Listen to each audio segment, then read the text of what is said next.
Now we enter one of the most prophetic and Christ-centered chapters in all of Genesis, Genesis 22, the binding of Isaac.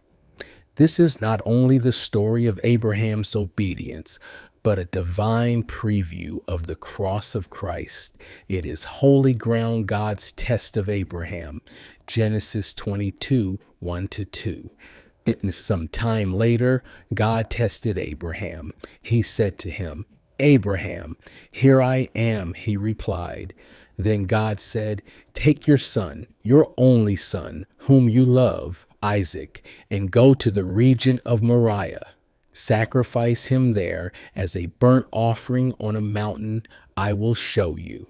Here, the text immediately confronts us with something shocking. God tests Abraham. The Hebrew word nisai means to prove, to examine, to refine. God was not tempting Abraham to sin. He was proving Abraham's faith. Notice the detail. Take your son, your only son, whom you love, Isaac. This is the first time the word love appears in the Bible, and it is in the context of a father's love for his son, not between husband and wife, not between friends, but father and son. This is prophetic. It prepares us for John 3:16. For God so loved the world that he gave his one and only son.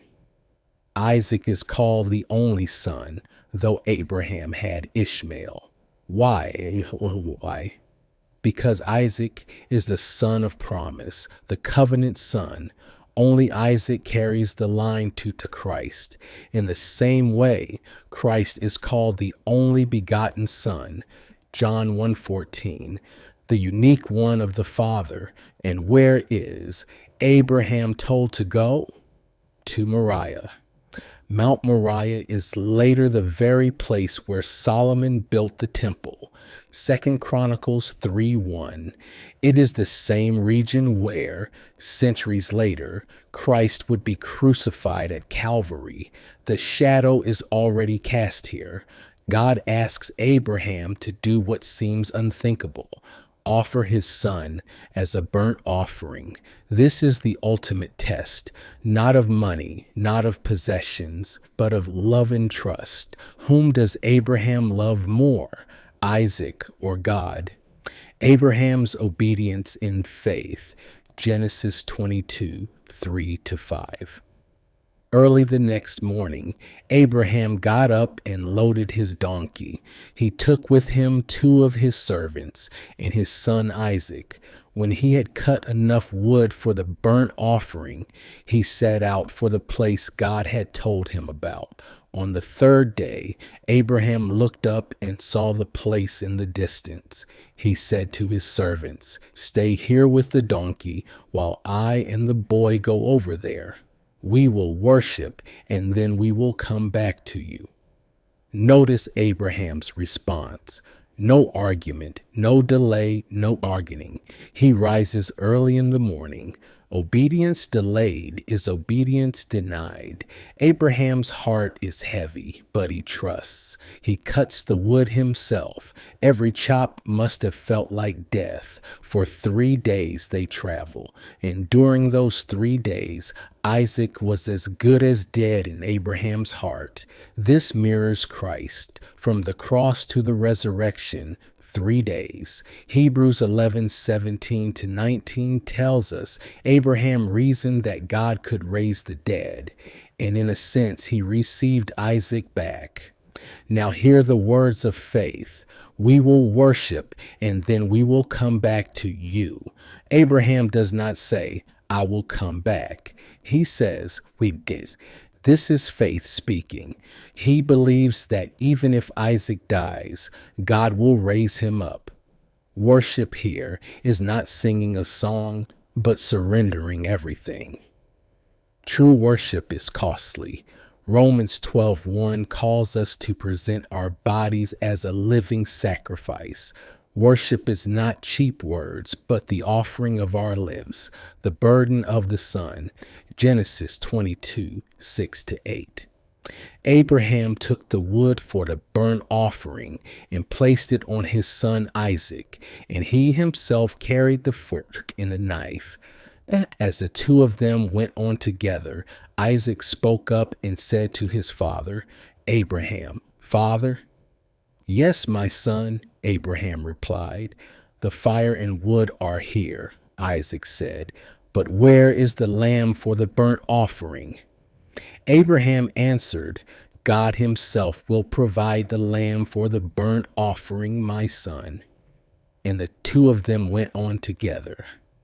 Here the picture becomes even clearer. Isaac carries the wood up the mountain. Christ, the greater Son, carried his own cross up Calvary. The Father holds the fire judgment and the knife justice. Isaac asks the piercing question, "Where is the lamb?" This is the cry of the Old Testament.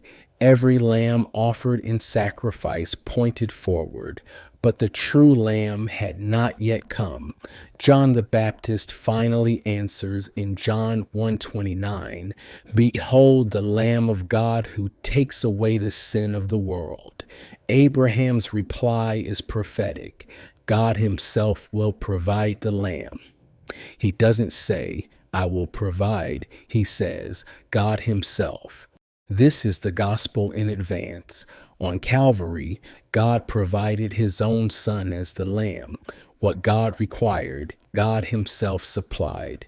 And notice again, the two of them went on together. Father and Son united in will. In Gethsemane, Christ prayed, "Not my will, but yours be done." The Father and the Son walked together to the cross, the altar of surrender. Genesis 22, 9-10. When they reached the place God had told him about, Abraham built an altar there and arranged the wood on it.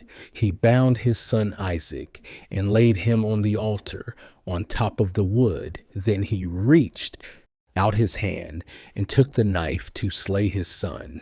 Abraham builds the altar. He arranges the wood carefully. He binds Isaac. Isaac, now a young man, could easily resist, but he submits. This shows his obedience and trust. Like Christ, Isaac becomes a willing sacrifice. Here the knife is raised. The moment of testing is complete. Abraham has held nothing back. James 2:21-23 says his faith was made complete by his works. Faith without works is dead. Abraham's faith was alive in obedience. The substitute provided. Genesis 22:11-14. But the angel of the Lord called out to him from heaven, "Abraham, Abraham." "Here I am," he replied. "Do not lay a hand on the boy," he said. "Do not do anything to him. Now I know that you fear God, because you have not withheld from me your son, your only son." Abraham looked up, and there in a thicket he saw a ram caught by its horns. He went over and took the ram and sacrificed it as a burnt offering instead of his son. So Abraham called that place, "The Lord will provide." And to this day it is said, "On the mountain of the Lord it will be provided." At the last moment, God stops Abraham. Isaac is spared, but a substitute is given. A ram caught in a thicket. The ram dies instead of Isaac. This is substitutionary atonement, the very heart of the gospel. Christ is our substitute. He died in our place, bearing our punishment so we could live. Isaiah 53:5 says, "He was pierced for our transgressions. He was crushed for our iniquities. The punishment that brought us peace was on him, and by his wounds we are healed." Abraham names the place Yahweh Yireh. The Lord will provide. Notice it is future tense. Abraham looks ahead. On that same mountain range, God would provide his own son as the lamb. Calvary fulfills Moriah.